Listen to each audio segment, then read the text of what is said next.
छतरपुर नामक ग्रामे बागेश्वर निजेर स्त्री निर्मला निजेर बुड़ी मा और निजेर दुई सन्तानेर संगे थाकतो।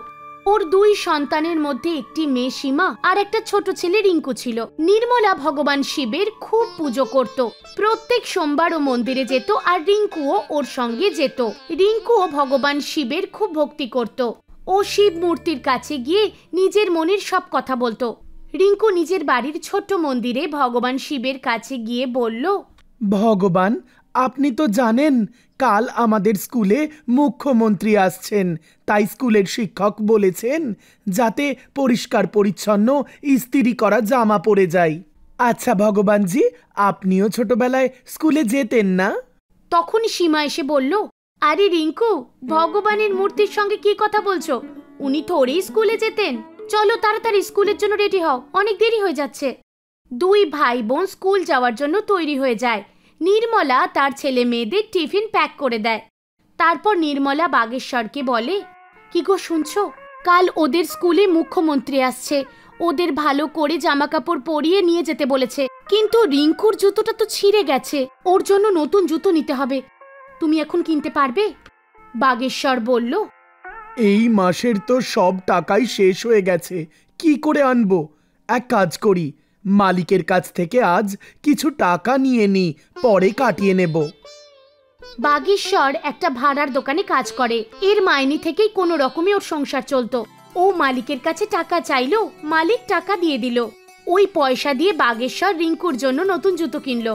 বিকেলে রিঙ্কু যখন ওর জুতো দেখলো, ও খুব খুশি হয়ে গেল আর গিয়ে শিব ঠাকুরের মূর্তিকে দেখালো। রিঙ্কু শিব ঠাকুরের মূর্তির সামনে গিয়ে বলল, এই দেখুন ভগবানজি, বাবা আমার জন্য নতুন জুতো এনেছে। এবার তো আমি কালকে নিশ্চয়ই ভালো দেখতে লাগবো, তাই না? পরের দিন রিঙ্কু আর সীমা খুব সুন্দর করে তৈরি হয়ে স্কুল যায়। আজ স্কুলটা তো একদম অন্যরকম লাগছিল। সব বাচ্চারা একদম ভালো করে তৈরি হয়ে এসেছিল। রিঙ্কু মুখ্যমন্ত্রীর সঙ্গে কথাও বলেছিল, তাই ও খুব খুশি ছিল। বাড়ি এসেও খুশি খুশি নিজের স্কুলের কথা নিজের দিদা আর মাকে বলতে থাকলো। তারপর শিব ঠাকুরকেও বলতে যায়। সীমা ওকে বলে, আরে রিঙ্কু, তুমি তো ভগবানের সাথে এত কথা বলো, কিন্তু উনি তো তোমার সঙ্গে কথা বলেন না। আরে আমার ভোলা ভাই, মাটির মূর্তি থোড়েই কিছু শোনে? না দিদি, উনি নিশ্চয়ই আমার কথা শুনতে পান। মা বলেছেন ভগবান সব দেখতে আর শুনতে পান। পরের দিন সোমবার ছিল। রিঙ্কু নিজের মায়ের সঙ্গে মন্দিরে চলে গেল আর তারপর বাড়ি এসে স্কুল যাওয়ার জন্য তৈরি হলো।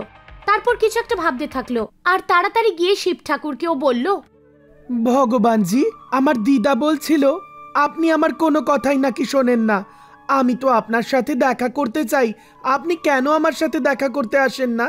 আপনি আমার সাথে দেখা করতে আসুন না ভগবান, আমি তো জানি না আপনি কোথায় থাকেন। মা তো বলে আপনি সর্বত্র বিরাজমান, তাহলে আপনি আমার সাথে দেখা করেন না কেন? আপনাকে আমার সাথে দেখা করতে আসতেই হবে, না হলে আমি আপনার সাথে কথা বলবো না।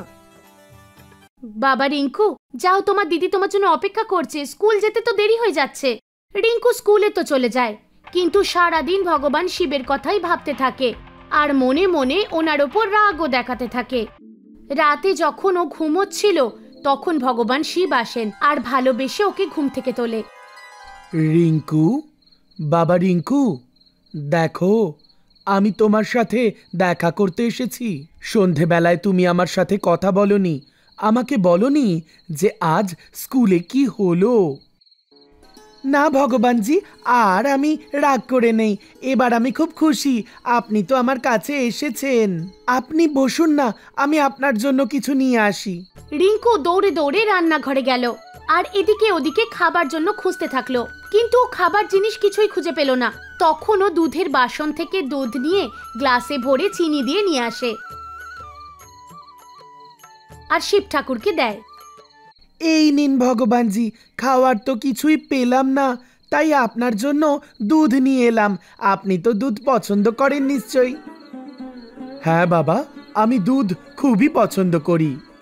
শিব ঠাকুর ওই দুধটা খেয়ে নেয় আর রিঙ্কুকে আশীর্বাদ দিয়ে ওখান থেকে চলে যায়। তারপর রিঙ্কু শুয়ে পড়ে।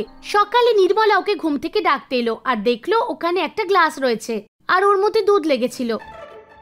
বাবা, তোমার রাত্রে খিদে পেয়েছিল তাই না?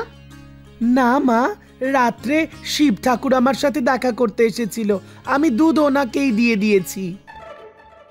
আর এসব কি বলছো তুমি? শিব ঠাকুর তোমার কাছে এসেছিল? নির্মলা ওর কথা শুনে অবাক হয়ে যায়। তারপরও ভাবলো যে নিশ্চয়ই কোনো স্বপ্ন দেখেছে। কিছুদিন পর রিঙ্কুর দিদা খুব অসুস্থ হয়ে পড়লেন, কিন্তু বাগেশ্বরীর কাছে এত টাকা ছিল না যে নিজের মাকে কোনো ডাক্তারের কাছেও নিয়ে যায়। বাগেশ্বর নির্মলাকে বলল, মায়ের শরীর তো আরো খারাপ হয়ে চলেছে, কি করব কিছুই বুঝতে পারছি না। শেঠজির কাছে টাকা চাইলে উনিও দিতে চাইছেন না।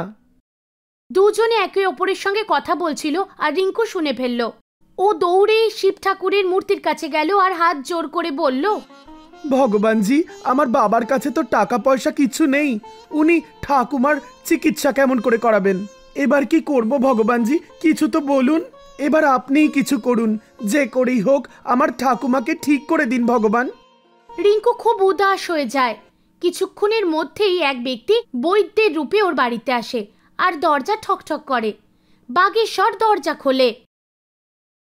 আপনি কে? বাগেশ্বর ওই বৈদ্যকে জিজ্ঞাসা করে। বৈদ্য বলে, আমায় আপনার ছেলে রিঙ্কু বলেছেন আপনার মা অসুস্থ, তাই আমি ওনাকে দেখতে এসেছি। আমি বৈদ্য।